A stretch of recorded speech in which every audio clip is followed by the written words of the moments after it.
The Serious Fraud Office is examining hundreds of documents in connection with the collapse of the Carroll group of companies, once Britain's third largest private business.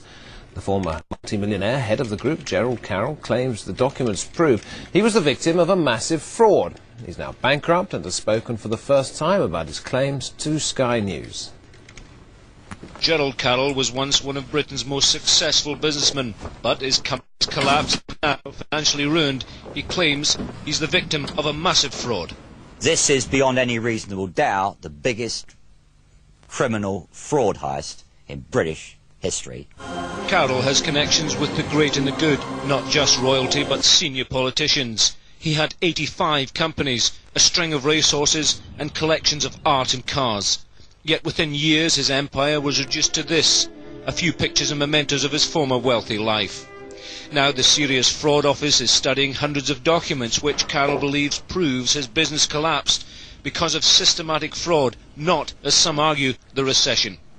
After a disastrous shopping mall venture over the A1 in Hertfordshire, the Carroll Group embarked on a major restructuring, much of which Carroll says he knew nothing about.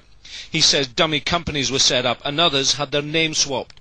For example, Ely Property became Winskirk, whilst Winskirk became Ely Property.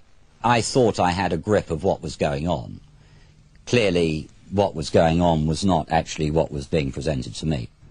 Debts mounting, Carroll went bankrupt. Later, financial anomalies were spotted by the Inland Revenue.